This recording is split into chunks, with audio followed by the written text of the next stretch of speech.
qamar suugaani safashadan oo wado ma jeceela mase kulanti waxaan wanaagsan daawadayaal halka aad iga daawaneysaan waa Asad Jani official aniguna waa saaxiibka Soomaalida Asad Jani ku soo dhawaada muuqaal kale oo cusub muuqaalkeena maanta iyo waliba diyaaradeena waxaan ka daji doonaa carigaas Somaliland Hargeysa halkaasi waxaa xaflad sagootin qurux badan oo aan dhihi karo romantic jacayl wax walba fanaaniin badan ay ka soo qayb galeen farxad iyo reereen ay ka dhacda halkaasi lagu sagootinayay xaaskii fanaanka qamar suugaani taa oo qurbaha dhawaan ka imaatay hadaba xafladda sidii u dhacday fantastic meesha ka dhacay iyo waliba barnaamij kale oo isla waliba Hargeysa ayaan idin hayaa oo ku saabsan fanaanadii ayna ogbaad aragsan ahayd oo la ii soo sheegay inay ku sii jeedo ariga iyo Mareykanka yaa u kaxeynaya Mareykanka wax badan ayaad barnaamijka ku ogaa doontaan haduu ay yiraahdo balse daawada haday tahay marka hore booqashadaad u horeeday halkan ha ilaawin janaalka inaad subscribe ii saarto videogana like saar si asxaab badan u sii gaaro mahadsanid waxa xaflad sagootina loo sameeyay xaaska qamar suugaani Nasiim Sooraan taa oo aan wada ogeyn in dhawaan ku aqal galeen Hargeysa in muddo ayo coronavirus xiray wadamada adduunka in la isku dhaqaaqo ama ay dadku isku socdaan balse waqtigan la joogo adduunka baa dib u furfurmay qof walba meeshuu ka yimid ayuu laabanaya qamar suugaani marka muruga u soo hoyatay oo waa laga tagayaa talo in loo soo laabo doono in kalena Allahu a'lam agaan rajeynayna in aan dhawaan aragno qamar oo asna ka soo heesay maybe London Ingiriiska way dhacdaa iyada fanaaniin badan ayaa la kaxeeyay oo ay xaasaskooda geeyeen halkii ay ka imaadeen hadaba xafladda sidii u dhacday iyo waliba fanaaniinta ka soo qayb galay ayaan falanqeyn doonaa aan wada daawano muuqaalka xafladda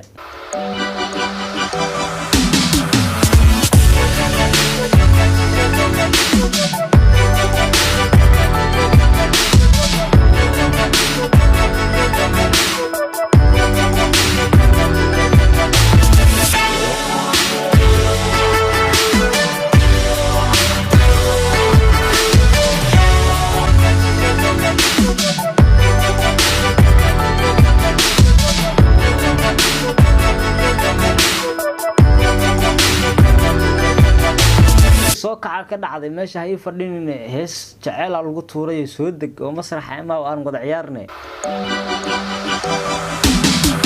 qamar suugaani safashadan oo wado ma jacayla mase kuma fogaa karno fanaankeenii noo sii wada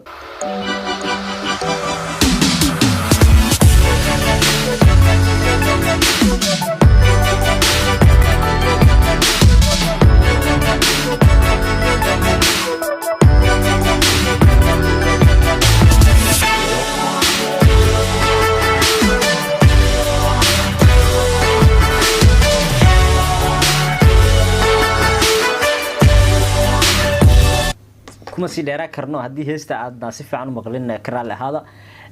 maadaama YouTube kan waa taqaanin qofka aqoonin baa loo sheegayay waxyaabo copyright leeyahay iska jiro marka ayadoo taas laga dabaalanaya ayaa sidaasi muuqaalku codkiisu noqday marka fanaanka hees macaan oo I love you ku jirto oo jacayl oo soo diyaarsaday sida dareemayeen waxa qaadayso Najma Nashaad fanaanada da'da yar Hargeysa calankeedu ka babanayo haddaba romantic meesha ka dhacay iyo wax laga sheekay karo ma ahaan dadka dhan waa ay wada faraxsanaayeen dhammaan waxay la sagootinayeen xaaska qamar suugaani waxaan la filayaa maalmaha soo socda inay halkaasi ka dhoofto ee dalkii ay ka timid ku laabato qamar suugaani markaas waxa uu bilaabo doono noloshii kelinimada ahayd oo in muddo ugu dambeysay haddii xaalku halkaas marayo oo qamar suugaani ku laabanayo xaalkiisii hore ee xaaskiisii muddo farxad wada qaybsanayeen ee halkaasi ku laabanayso wadankii ay ka timid halkaasi aan kaga tilaabsado qamar suugaani iyo Nasiim Sooraan sidoo kale arin kale ayaa ka soo yeerayso Hargeysa taa oo ku saabsan fanaanada caanka ah ogbaad aragsan taa oo la sheegay inay ku jiheysan tahay dhawaan barnaamijkeeda ama processkeeda oo gabagaba marayo ay ku tagi doonto dalka Mareykanka adoo fanaanada yaa geynaya Mareykanka sidee ku tagaysaa waxaan ogsoonahay fanaanada kadib markii ay kala tageen ayada iyo qamar suugaani waxaa jirta gabar ay walaalayihiin oo ku dhaqan dalka Mareykanka sida dad aan ku kalsoonahay u dhow fanaanada ay xaqiijiyeen in xilligii niyad jabka yari ku dhacay fanaanada ay go'aan ku gaartay gabadhaas walaashida inay ka soo kaxaydo Somaliland iyo waliba dhulka Afrika oo dhanba waqtigaas ayaa u bilowday processkeedii ahaa sidii looga kaxeyn lahaa Somaliland waxaa soo kala dhaxgalay adduunkii waa ogtiin sida uu kala xirmay coronavirus haddaba coronavirus hadda waa uu soo yaraanaya oo adduunku wuxuu bilowday in la isku dhaqdhaqaaqo oo la socdo sida daraadeed marka war farxad leh ayaa u soo yeeraya halka warka murugta leh oo u soo yeeray Qamar Sugaani ayadana u soo yeerayay u soo ifaaleyso mardowna halkaas ay ku wada caawin doonaan fannaankii ka horeeyay ee corona markii uu bilaabanayay sida sulxda ku galay Mareykanka ee Nimcaan Hilaac haddaba Ugbaad Aragsan halkaas ku jiheysan tahay waxaan la filayaa dhawaa ama dheera muddooyinka soo socda inaad wada arki doontaan si official Ugbaad Aragsan oo u socoto dalka Mareykanka riideedii hamigeedin uu yahay inay mar uun ka siibato Afrikadan iyo dadka ay sumcana wajahan isjeclayn in la iska soo horbaxo inta badan aroosyada iyo hoteelada la isku arko marka Ugbaad Aragsan waa sidaas Qamar Sugaani waxa uu sugayay waxa waaye diyaaradiisa hadda ka citintay inay soo laabato ay qaado laakiin Ugbaad Aragsan waxa ay ku xiran tahay in processkeedu dhamaado halkaasna ay tagto